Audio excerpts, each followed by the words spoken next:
สวัสดียามแรงๆพี่น้องจ้ายินดีต้อนรับชูช่องแม่น้องบอยเด้อจ้าเด้อทุกคนป้าบัวมาอย่างอยู่ทงกระท่าว่างป้าบัวกะจีมาเอาหญ้าเอาไข่มันแก้วที่น้องบอยคนปลูกไว้คนพี่น้องมันแก้วตัวผู้หญ้าขึ้นเต็มหมดแล้วมันสิบ่ได้กินเอาหญ้าเอาให้เพิ่นสักหน่อยเอาบริเวณที่มีมันแก้วมักตัวผู้นี่แหละพี่น้อง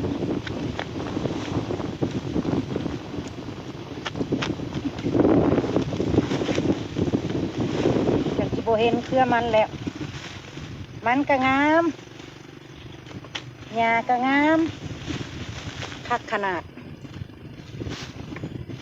เอาไว้เพิ่นจังหน่อยพี่น้องว่างก็เล่นเฮ็ดมือละเล็กละน้อยคำเติบไปได้นี่ว่างจากลูกค้าพี่น้องเลย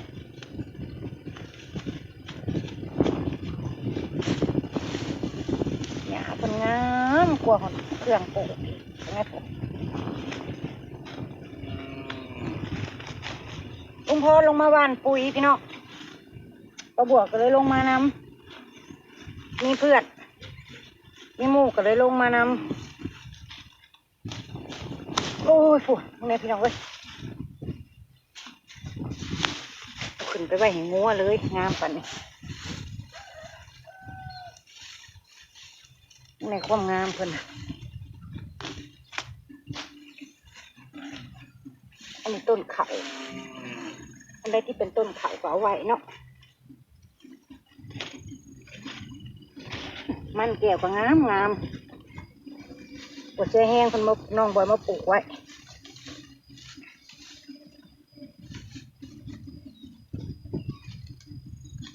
เอาอย่าออกก่อนโอ้ยเนาะกระบอกเอาเตเซียมบ่ได้เอาเกี่ยวลงมานำเนาะพี่เนาะเกี่ยวคือไปแหงงัวแมงงัวอ๋อนี่อย่าน้ำขัดน้ำนี่เป็นบ่เห็นเครือมัน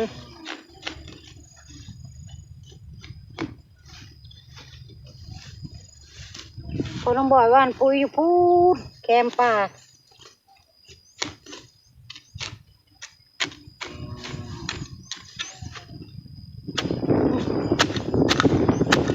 ซับเอาแบบนี้แล้วน้องพี่น้องเว้ยบ่มีเกี่ยวขึ้นบ่พ่อว่าต้องเอาเกี่ยวลงมาเกี่ยวนำ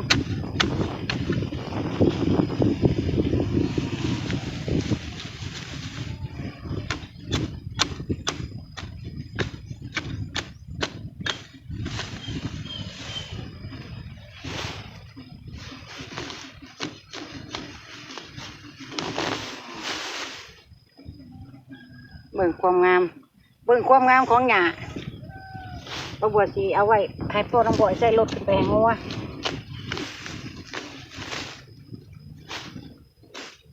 เป็นงามกระโดดกระเดียนี่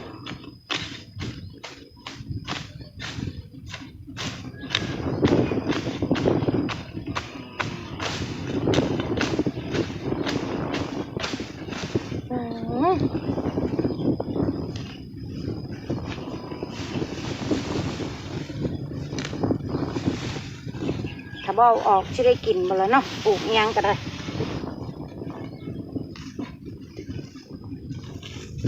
โอ้โหว่างาม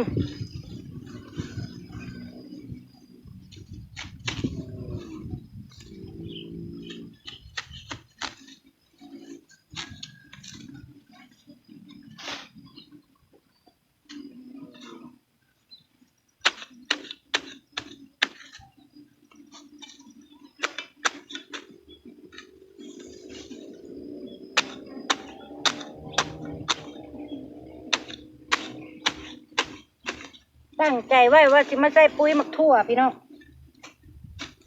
แต่ว่ามาเห็นหญ้าในมันลายเพราะเอาหญ้าออกจากมันก่อนทั่วก็เพิ่งปลูกคนยังน้อยแน่กี่ดอกปื้นค่อยใส่ขันว่างมาเห็ด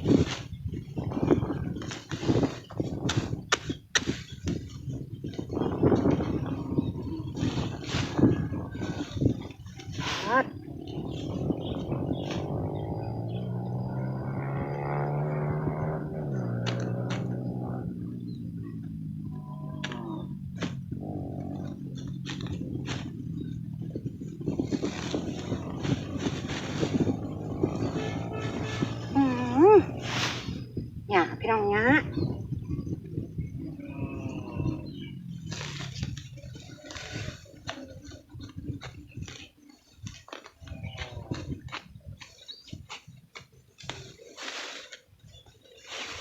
จะได้ประบัวว่าได้เอาเกี่ยวมาถ้าเอาเกี่ยวมาสิไว้กว่านี้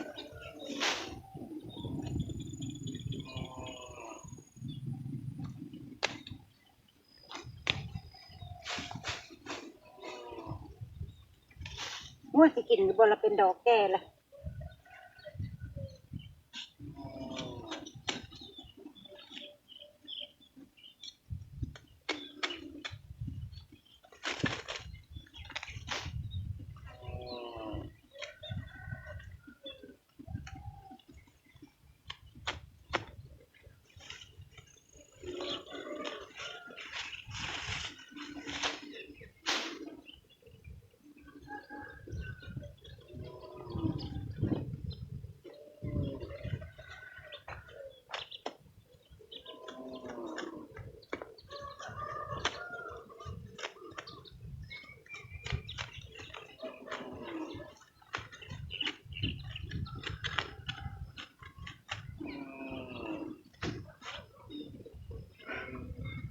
ต้นกระเจี๊ยบนี่ประบัวยังคิดบอกว่าหมากเพิ่นเป็นแบบใดก็เจ้าเอามาให้ปลูกพี่น้อง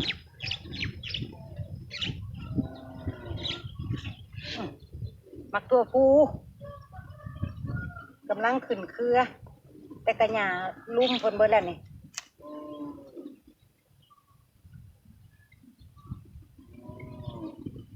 เอาหญ้าออกเอาอันปุ๋ยใส่เพิ่นจักหน่อยเนาะพอได้เก็บกินอยู่บ่จักเนาะพี่น้องมันแก้ว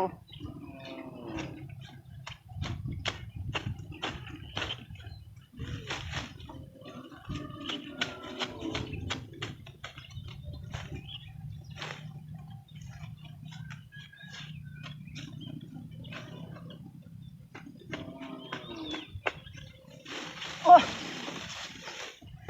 เดี๋ยวง่ายมุมก่อนพี่น้องง่ายมุมก่อน อีกมุมหนึ่งพี่น้องอีกมุมหนึ่งเอาตัวผู้น้องบ่อยนี่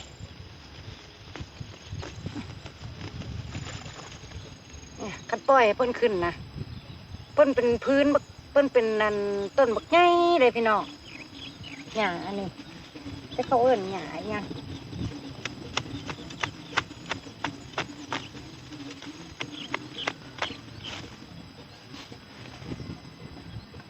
แต่ป้าบัวก็สิเอาออกเฉพาะมง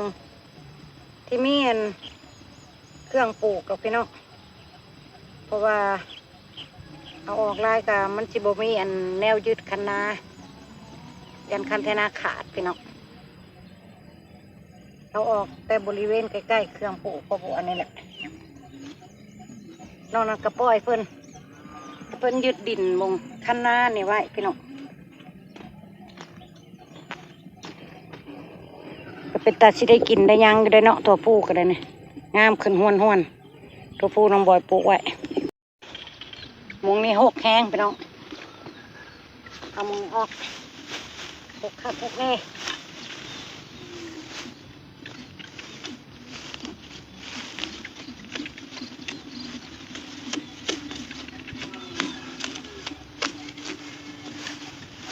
ฉันถ้าจะเอาเลื่อยมาตัดก็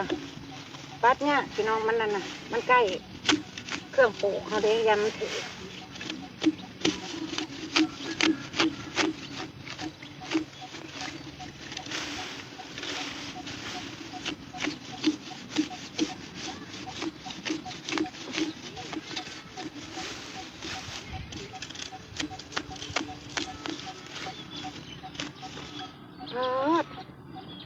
เป็นจังไรอันนี้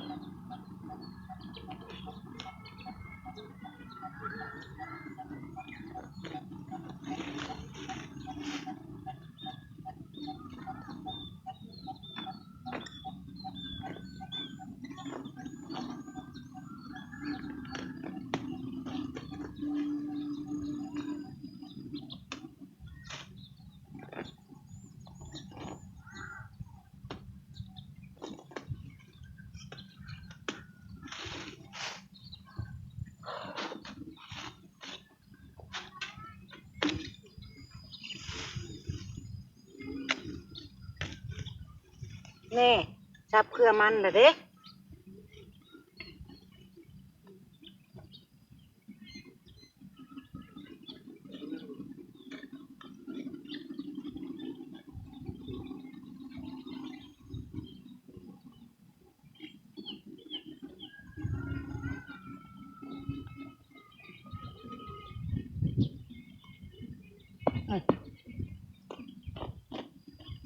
ซับกระปุกไว้ต่อ มันหกแห้งเนาะพอเห็นเลยยังเป็นยัง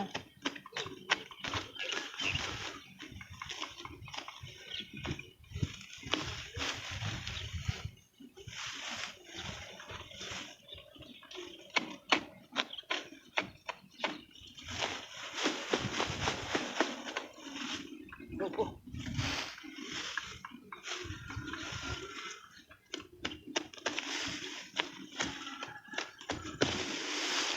อุ้ยความงาม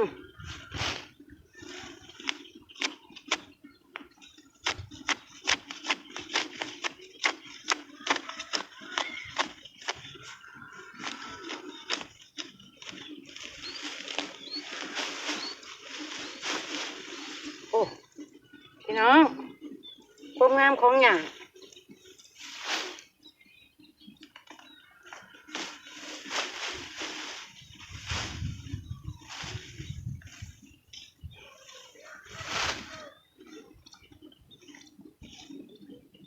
โอ้ยอิ่มเลยแหละอืม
เอิด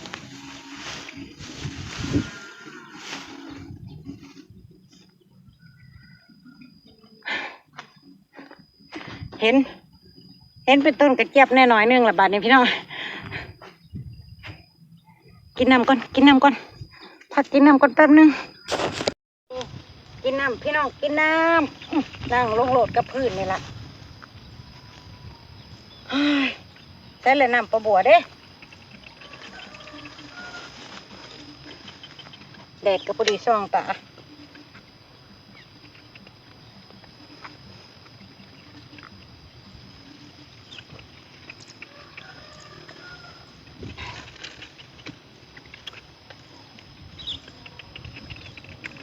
เสียงป่าเสียงป่าอยู่หน้าให้นี่เขาเล่นน้ำอยู่ต้วมอยู่ช่วงใต้ชิโตใหญ่ขนาดพี่น้อง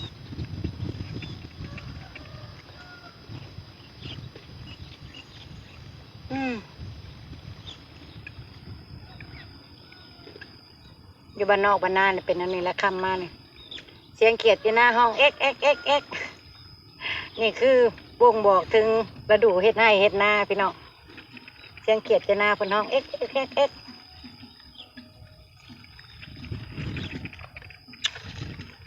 นึกถึงแต่ตอนเขายังน้อยได้ยินเสียงเขียดจะหน้าห้องเลยนึกถึงตอนเขายังน้อยๆหาเลาะงมกลมงมเขียดยำแรงนั่นนี่ตะกี้แต่ประบวยยังหน่อยกบเขียดหลายพี่น้องแถวนี้นะเลาะงมเอายำแรงนั่นนี่แม่จะจับไปเทมันทั่วป่ะเนี่ยแม่เพิ่นใส่จะงมกบงมเขียดขึ้นไปปิ้งตำจะต้องไม่สุ่มเพิ่นว่าก็ลงมาแล้วแต่ยังน้อยจำน้องบิ๊กน้องบ่อยนี่ยัง เอาจับไปแทมักทั่วเลย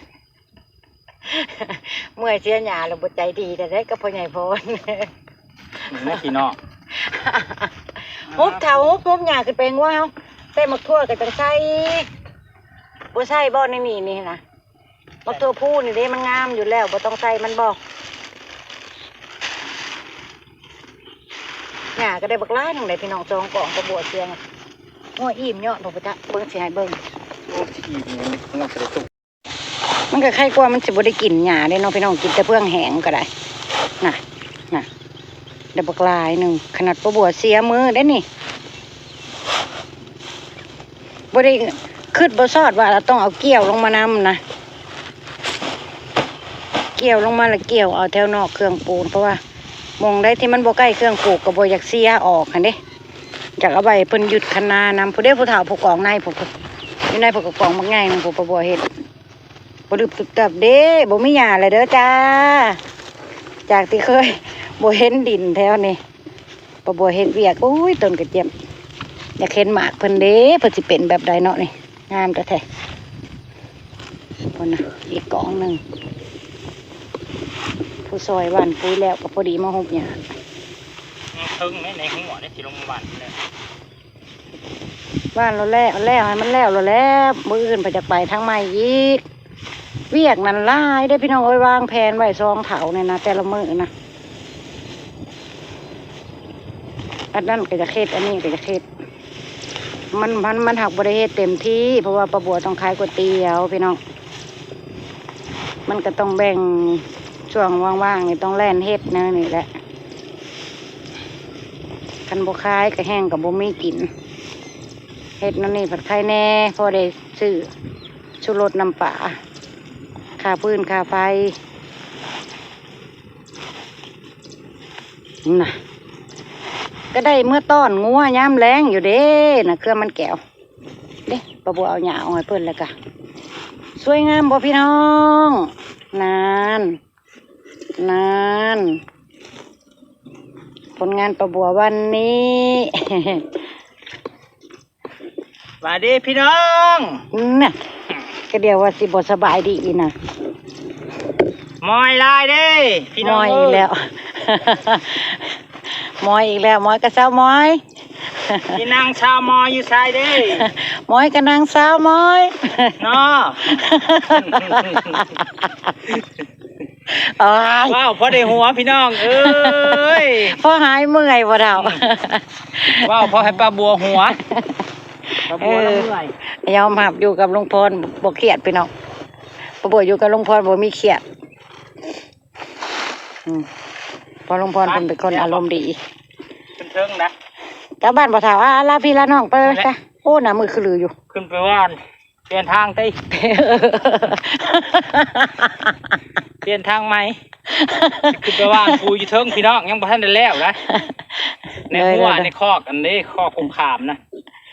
ไปเอาให้มันแล้วมื้ออื่นไปทางใหม่ สอบพุ่นแหละ มื้ออื่นไปเฮ็ดเวียกหน้าใหม่เฮาก็ได้ หันก็แถวลุ่มนี้แล้วหมาแล้ว แล้วเบิดเลยมันบ่เบิ่งแน่ตอนอัน แล้วหมาแล้ว มื้อที่พ่อน้องบอยเพิ่นว่านนั่นประบัวลงมาถ่ายยามแรงอะเนาะเขามันสิออกเหลืองๆเลยพี่น้องตอนนี้เพิ่นได้กินปุ๋ยเบิ่งแน่หน้าหูหน้าตาขึ้นทันทีเลยอุ้ยตัดสะอ่อน ทีบเลยพี่น้อง เบิ่งแน่พี่น้องประบัวสิให้เบิ่งเบิ่งแน่จากที่มื้อนั้นน่ะตอนแรงๆนั่นน่ะเหลืองๆฮอดแล้วบ่อาทิตย์หนึงนี่เจ้าว่านน่ะ ท่านในห้องนะ โอ้ยเบิ่งความงามของเพิ่นเพิ่นได้กินปุ๋ยอุ้ยสะอ่อนอยากได้แนวนี้ทุกให้ทุกคันเลยเนาะอันอาชีพชาวนานี่ก็เห็นเขาเป็นแบบนี้ก็ชื่นอกชื่นใจได้หายเมื่อยได้พี่น้อง แถวลุ่มพี่อ่ะนะเข้าเลยหัวแพร่เพียบ นี่ เข้าแดง เนี่ยมื้อนี้เพิ่นบ้านใช้ซุ่มนี่ซุ่มน้อยเกิดใหม่นี่พี่น้องอาทิตย์หนึงผ่านไป ปุยห้องพื้นมันพี่น้องเลย อาทิตย์หนึงผ่านไปจังมาอัปเดต เงิน ให้พี่ บ้า ให้ น น้องเบิ่ง เขาเจ้าเขาเจ้าวานปุยห้องพื้นมันงาม โดยป้าบัวกับลุงพรก็สิเก็บภาพบรรยากาศยามแรงๆอยู่ทงไห้ทงนาอยู่ท่ามกลางอันเขาอันเคี้ยวสะอุ่มไว้ซ้ำนี่เลยจ้าพี่น้องจ้าพบพ่อป้าบัวในคลิปหน้าเด้อจ้าขอบคุญขอบคุณที่เขามาเบิ่งเขามาชมเขามาให้กำลังใจบ่ปลาบ่ทีมป้าบัวขอบคุณหลายๆเด้อจ้าพี่น้องจ้าขอให้ทุกคนมีแต่ความสุขเด้อจ้าเด้อไปแล้ว บายดี สบายดีพี่น้อง